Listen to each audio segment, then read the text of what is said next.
Hey, what's going on, guys? Today I want to talk to you about the flash bracket. Now, this is a cheap flash bracket that I got on Amazon.com, and when I bought it, it didn't even have a brand name listed with the listing.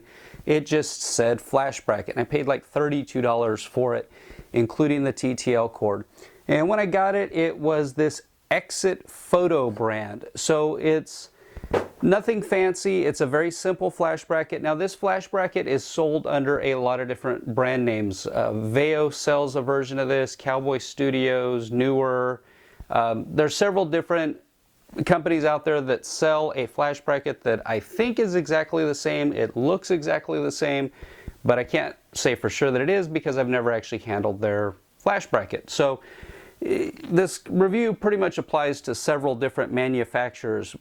Basically, this is your most bare bones simple flash bracket. It's two pieces of metal that are bolted together, and one of them has a hinge on it that allows you to rotate the flash up and down.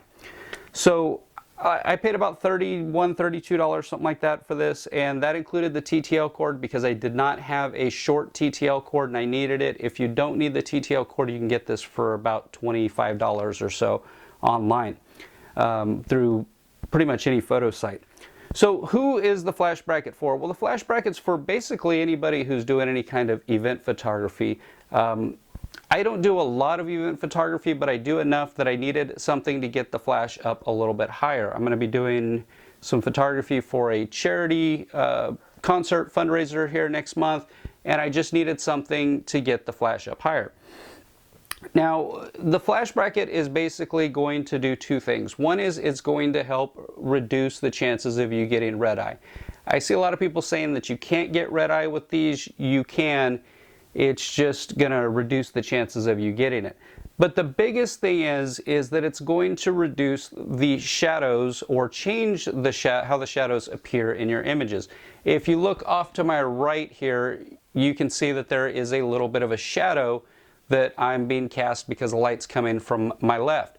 Well, the same thing happens when you use a flash in portrait mode, except for it's more pronounced a lot of times when somebody's close to a wall. If the flash is in this position or it's in the hot shoe, it's going to cast a shadow off to the person's side. The other thing is that because the flash is on the same plane as the lens, it's going to eliminate any kind of shadows underneath the chin. And you can see here in the sample picture of Samantha how there's no shadow underneath her chin and she's got the strong shadow off to her side. To be honest, the lack of a shadow underneath the chin and the way the light is, I don't think that it's very flattering. So with the flash bracket, you just twist it up like that, and now it's put your flash up above the lens.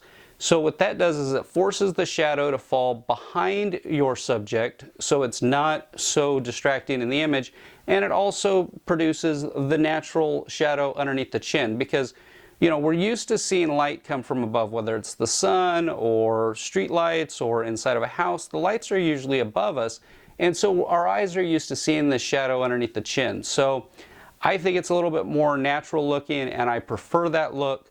I have also seen a lot of people, well, not a lot of people, but I've seen people online who really try to use these to manipulate light in a lot of different ways. Now, I'll be honest with you, if I'm going to do an actual portrait session, I am not going to use a flash bracket. I'm going to have light stands set up and light modifiers and things like that to do portraits. But I've seen people with, especially with some of the more complicated flash brackets out there, and they move the light around, and like, for example, you can shoot like this and it can change how the shadow falls to one side of the face and things like that.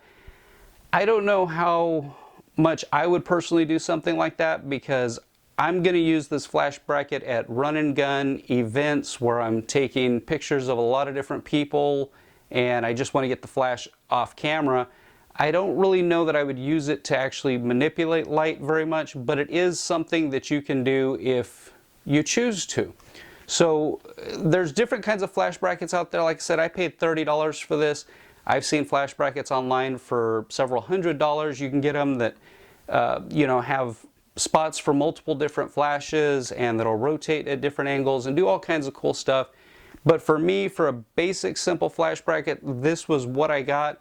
There's not really anything that can fail with this or go wrong. I mean, it's made out of metal, so it's not really going to break. I guess if you ran it over or dropped it, you might be able to mess the hinge system up.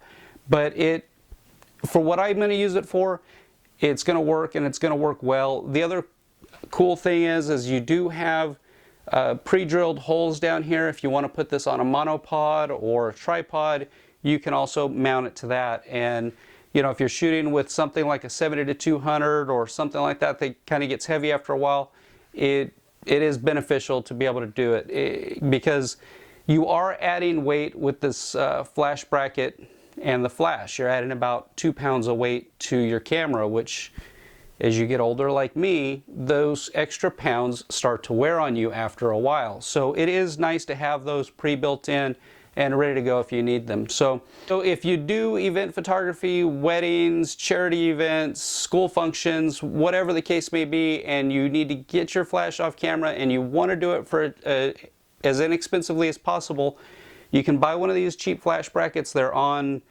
B&H, Adorama, Amazon, eBay, all the different websites you can get them. It's sold under a bunch of different brand names, like I said, but a lot of these are basically the same. Just make sure that it rotates and you're pretty much good to go. So hopefully that answered some questions for you guys. If you guys have any questions, leave me a comment below. Thanks for watching. Have a great day.